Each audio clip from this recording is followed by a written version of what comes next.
Assalamualaikum warahmatullahi wabarakatuh.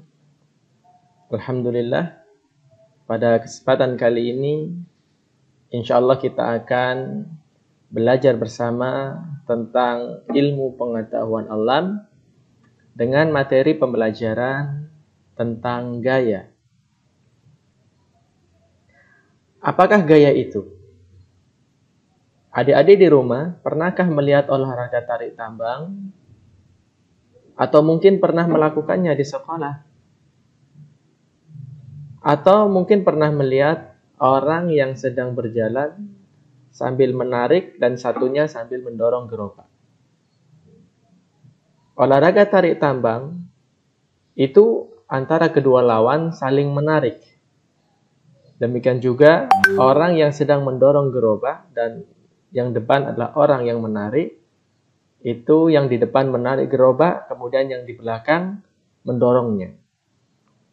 Ya, dari kejadian ini dapat kita ketahui apakah gaya itu. Dalam ilmu pengetahuan, gaya sering diartikan sebagai dorongan atau tarikan.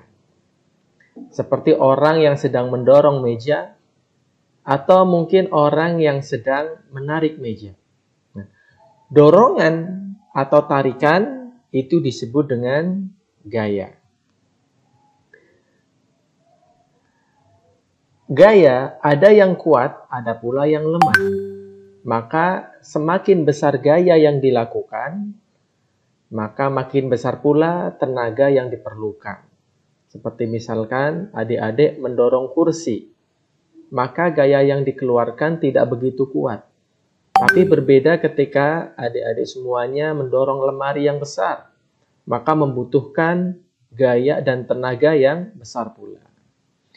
Besarnya satuan gaya dapat diukur menggunakan alat yang disebut dinamometer.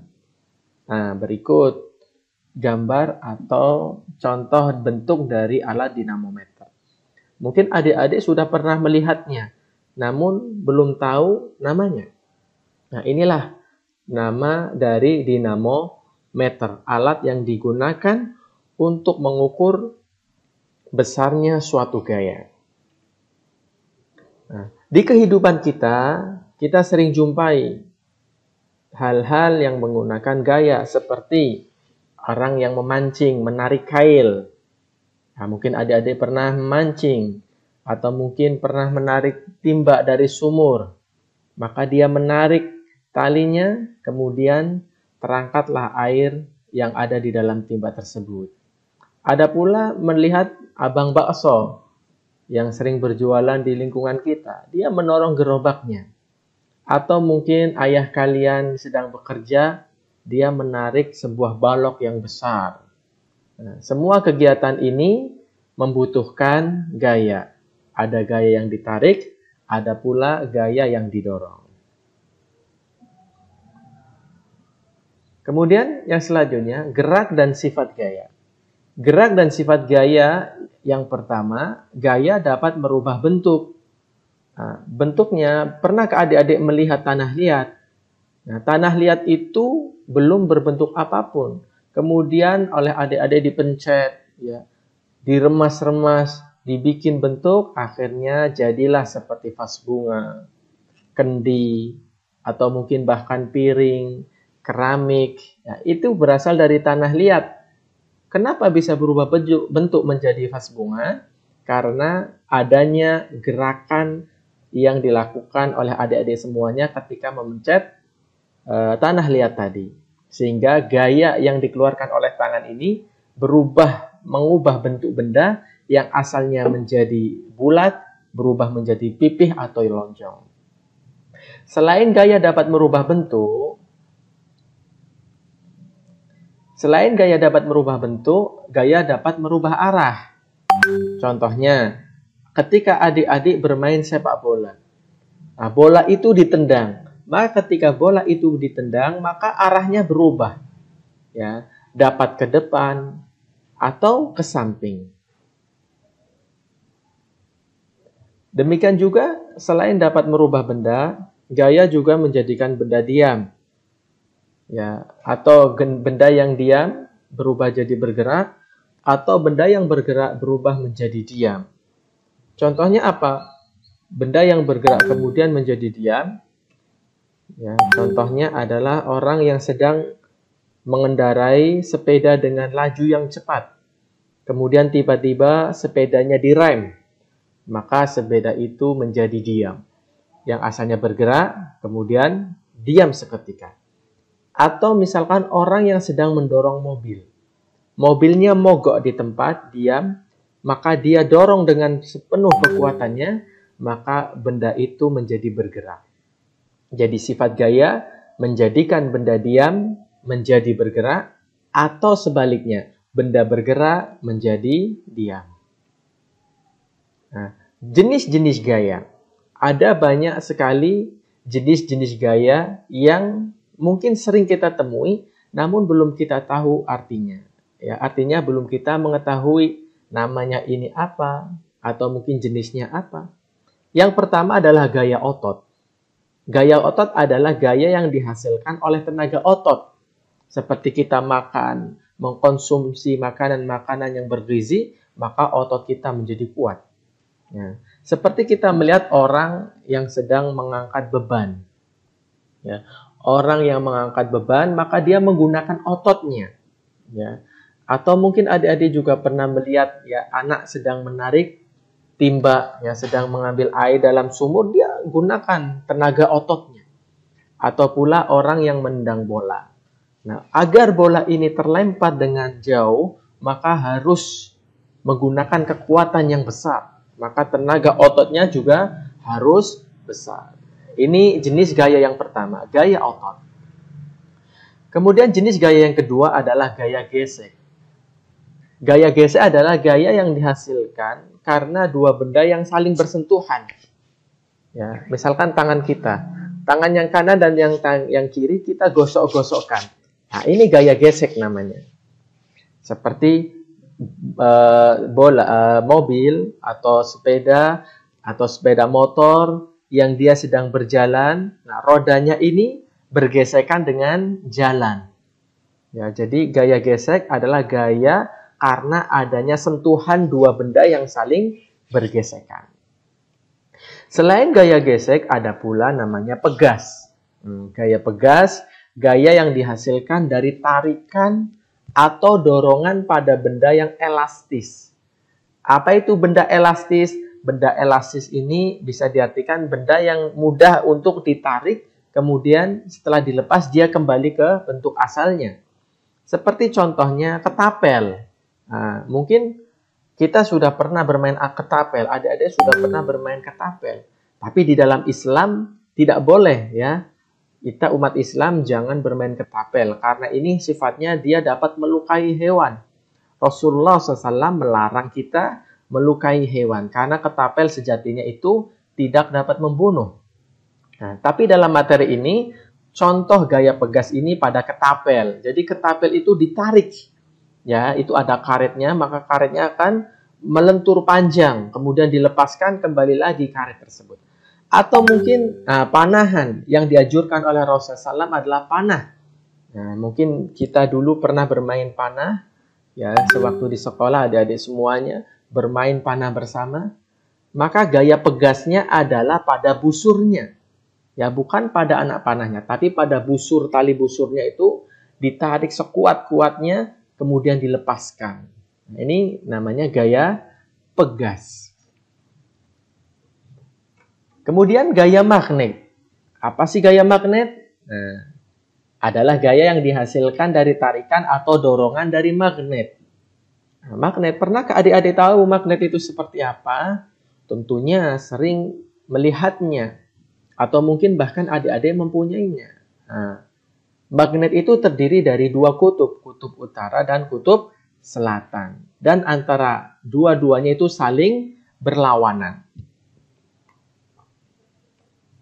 Kemudian jenis gaya yang lain adalah gaya gravitasi. Yaitu gaya yang dihasilkan dari tarikan oleh tarikan bumi. Ya, jadi bumi ini terdapat gaya gravitasinya. Sehingga semua benda yang dilemparkan ke atas, maka akan jatuh ke bawah. Misalkan kita melihat pohon kelapa, buah kelapanya jatuh, maka jatuhnya pasti akan ke atas. Atau adik-adik misalkan loncat tinggi setinggi-tingginya ke atas, maka dia pasti akan jatuh juga ke bawah. Nah, ini namanya gaya gravitasi bumi, karena ada tarikan oleh magnet bumi. Nah, selain gaya gravitasi, ada gaya namanya gaya listrik. Kalau gaya listrik pasti dihasilkan oleh muatan listrik, seperti misalkan lampu, kipas angin, itu ada aliran listrik yang berjalan pada komponen tersebut, sehingga lampunya dapat menyala jika saklarnya dinyalakan. Kemudian jika saklarnya diputus, maka lampunya juga akan padam. Itu namanya gaya listrik. Nah, demikian pembagian dari jenis-jenis gaya. Gaya juga dapat mempengaruhi benda di dalam air. Mungkin adik-adik pernah memasukkan air ke dalam botol. Atau mungkin adik-adik ketika mandi memasukkan misalkan pensil ke dalam bak mandi. Nah, ini dapat mempengaruhi benda tersebut di dalam air. Nah, benda yang dimasukkan ke dalam air, sebagian atau seluruhnya, maka akan mendapat tekanan air ke atas yang besarnya sama dengan berat air. Seperti misalkan adik-adik memasukkan pensil ke dalam bak mandi. Maka pensil ini ketika dijatuhkan, dia pertama akan jatuh ke dalam air masuk, kemudian nanti muncul lagi ke permukaan. Nah, ini pengaruh gaya dalam air. Nah, adik-adik kenalkah dengan orang ini? Atau mungkin sudah ada yang tahu? Nah, ini namanya adalah Archimedes. Siapa sih Archimedes itu? Nah, Archimedes ialah ilmuwan asal Yunani yang mencetuskan hukum Archimedes. Apa itu hukum Archimedes? Setiap benda yang dicelupkan ke dalam air, sebagian atau seluruhnya, maka akan mendapat gaya ke atas. Itu tadi. Ya, benda yang dijatuhkan ke air, maka pertama dia akan masuk ke dalam air, kemudian muncul lagi ke permukaan air. Sehingga ilmuwan yang bernama Archimedes ini menyimpulkan benda yang jatuh ke dalam air ada 3, yaitu ada yang mengapung, ada yang melayang, dan ada yang tenggelam. Mengapung. Benda dikatakan mengapung jika berat benda lebih kecil dari massa air. Artinya, jika benda itu ringan, maka ketika dia dijatuhkan ke air, maka benda itu akan berada di atas air, berada di permukaan air. Misalkan bola. Kita memasukkan bola ke dalam air, maka bolanya akan mengapung di atas permukaan air. Nah, benda akan melayang jika berat air sama dengan berat massa benda. Nah, misalkan melayang itu antara mengapung dengan tenggelam, yaitu dia berada di dalam air, ya berada di tengah-tengah air. Ini jika berat benda besarnya sama dengan massa air. Kemudian benda akan tenggelam, yaitu jika berat benda lebih besar dibandingkan massa air. Contohnya adik-adik memasukkan batu ke dalam bak mandi. Maka batu itu ketika dijatuhkan, dia akan terus jatuh sampai ke dasar bak mandi. Kenapa? Karena berat dari batu itu lebih besar dibandingkan massa air. Nah, inilah kesimpulan dari hukum Archimedes yang dicetuskan oleh ilmuwan asal Yunani. Baik, perhatikan animasi video berikut ini.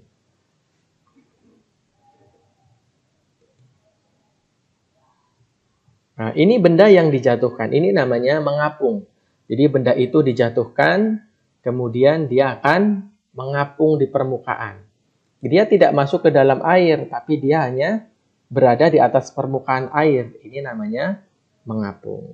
Ya, demikian materi pada kesempatan kali ini.